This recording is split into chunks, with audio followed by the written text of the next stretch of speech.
ሰሞኑን ሚዲያውን የተቆጣጠረውን የፋኖ ድሎችን በተመለከተ አንዳንድ ነገሮችን ማንሳት ተገቢ ነው። ባዘወይ በኦሮሚያ ውስጥም በተለይ በሐረርጌ በምስራቅ ኦሮሚያ አካባቢ በማዕከላዊ ኦሮሚያም ተመሳሳይ ድሎች የተመዘገቡ ነው። በኦኤልኤ በኩል በፋኖ በኩልም በጣም የሚያስገርም ዜናዎች እየሰማን ነው። እሱ ላይ ትንሽ ሐሳብ መስጠት ግድ ይላል። አንደኛ በተለይ በወሎ አካባቢ ፋኖች የተጎናጸፉት ድሎች በጣም በከፍተኛ ደረጃ ስርዓቱን ሾክ ያደረገ በመሆኑ እኔም መረጃዎች ደርሶኛል ከመንግስት ውስጥ የአብይ አመራር በተለይ የወታደራዊ አመራሮች ሾክድ እንደሆኑ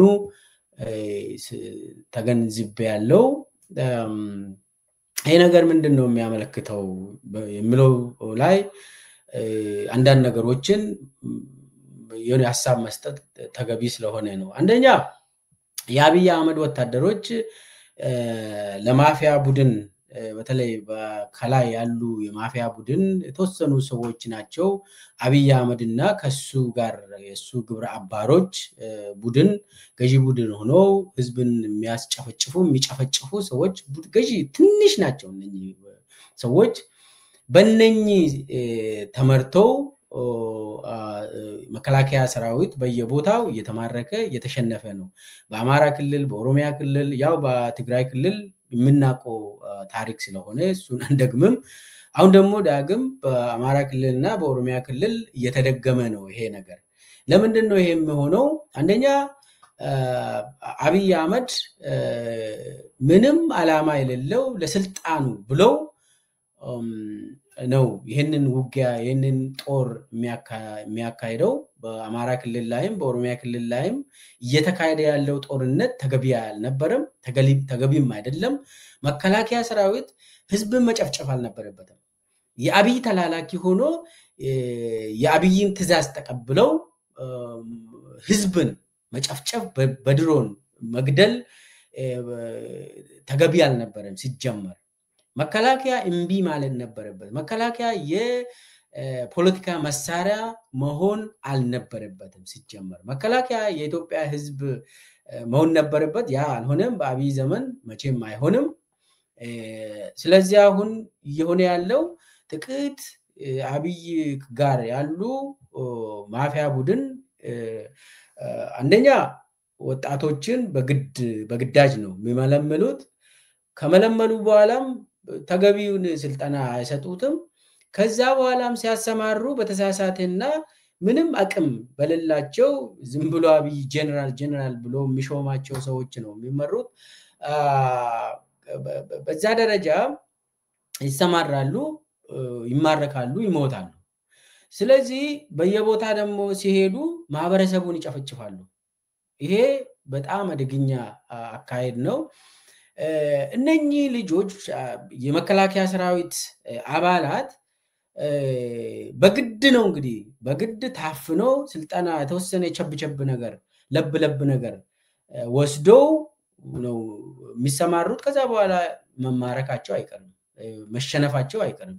ከዛ እንግዲህ ወታደር የአብይ ወታደር ከቆሰለ እንኳን ሕክምና አያገኝም። አብይ ሕክምና አይሰጥም። ሁለተኛ ምግብ እንኳን አያገኙም። እነኚህ የመከላከያ ሰራዊት ወጣቶች እንደዚህ በየቦታው በዱር ገደሉ በአማራ ክልል በኦሮሚያ ክልል እየሞተ ያለው የአብይ ሰራዊት ምግብ እንኳን አያገኙም። ይሄ ምግብ በሙስና እንትን የዕለት ቀን እንትን ይሄ ምግብ እንኳን አያገኙም። የሚያሳዝን ነው። እና ከሞቱ እንኳን ለቤተሰባቸው ምንም አያስረዱም። ይሄ ነው እንግዲህ የመከላከያ ሰራዊት በየጊዜው ይሰለጥናሉ፣ ይሰማራሉ። ነገር ግን የት ገቡ ተብሎ ለቤተሰባቸው ምንም መርዶ እንኳን አይላክም፣ አይነገርም። ስለዚህ አሁን አጠቃላይ ለግለሰብ ለአብይ ተብሎ ለምንድን ነው ማህበረሰቡ የሚያልቀው? ለአብይ ተብሎ ወጣቱ መከላከያ ገብቶ ለምን ያልቃል? ስለዚህ አሁን በየቦታው በአብይ ትዕዛዝ መከላከያ ሰራዊቱ ወራሪ ሆነ። መሆን አልነበረበትም፣ መሆን የለበትም። እነኚህ ወጣቶች ዞሮ ዞሮ ለህዝብ መቆም አለባቸው። ለምን ህዝብን ማሸነፍ አይቻልም? በፍጹም ህዝብ የሚደግፈውን ቡድን ማሸነፍ አይቻልም። ለምሳሌ ኦሮሚያ ውስጥ ኦኤልኤን ለምን አብይ ማሸነፍ አልቻለም? ህዝብ ውስጥ ነው ያለ ኦኤልኤን። አማራ ክልል ውስጥ ፋኖን ማሸነፍ አይደለም የለም፣ እንደዛ ማሰብ ራሱ አይቻልም። ለምን? ፋኖ በህዝቡ ዘንድ ተቀባይነት አለው በአማራ ክልል። ስለዚህ በየቦታው ለምን ቲዲኤፍ ማሸነፍ አልተቻለም? ለምን? ቲዲኤፍ በትግራይ ህዝብ ተቀባይነት ስላለው ነው። በየቦታው ተቀባይነት ያላቸው ቡድኖችና ኃይሎች አሸናፊ ነው የሚሆኑት፣ ያሸንፋሉ። የጊዜ ጉዳይ ነው እንጂ ያሸንፋሉ። አብይ ህዝብን በመጨፍጨፍ ወጣቶችን በግድ በማሰማራት ማሸነፍ አይችልም። አንድ ጦርነት እኮ ዝም ብሎ በጠመንጃ በመተኮስ በድሮም በመጨፍጨፍ አይደለም ማሸነፍ የሚቻለው። በታሪክም ጦርነት ዓላማ አለው። ለምንድን ነው የሚዋጉት? አሁን መከላከያ ሰራዊት ለማን ሲባል ነው? ማህበረሰቡን ለምንድን ነው የሚጨፈጭፉት?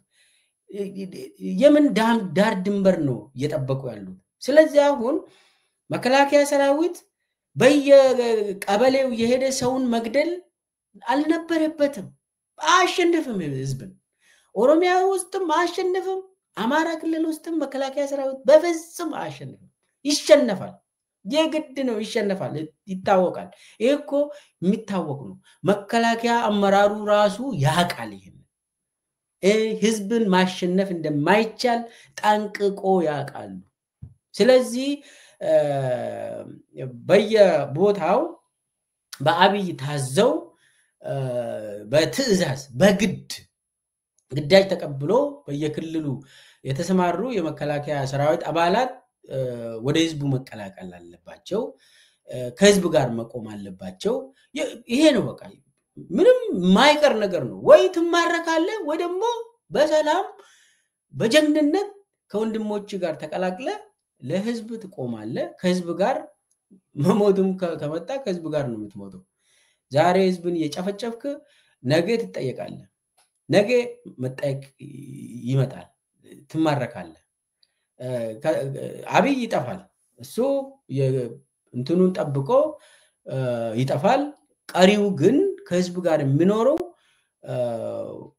ይሄ ካድሬውና እግረኛ ታች ያለው የመከላከያ ሰራዊት አመራሩ ከህዝብ ጋር ይቆያል።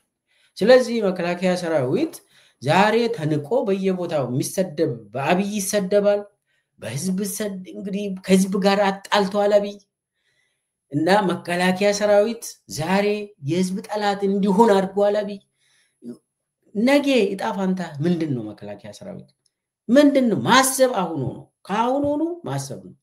ስለዚህ ያለ አማራጭ በአብይ ተገደ ህዝብ ላይ መተኮስ ሳይሆን ከህዝብ ጋር መቆም እና አብይን እምቢ ማለት፣ ጦርነት ይብቃን፣ ከዚህ በኋላ ህዝብን አንገልም ብለ አብይን ሂድ ብለ አብይ እንዲሄድ ማድረግ ነው እንጂ ማታሸንፈውን ጦርነት ምንም ዋጋ የለው፣ አታሸንፍም። መቼም ህዝብ አይሸነፍም። የትም ሀገር የፈለገ ኒውክሌር ብትታጠቅ ህዝብን አታሸንፍም፣ ህዝብ ያሸንፋል። የትም ዓለም ትልቁ የዓለማችን ጦር ያለው ትልቁ በየቦታ ይሸነፋል።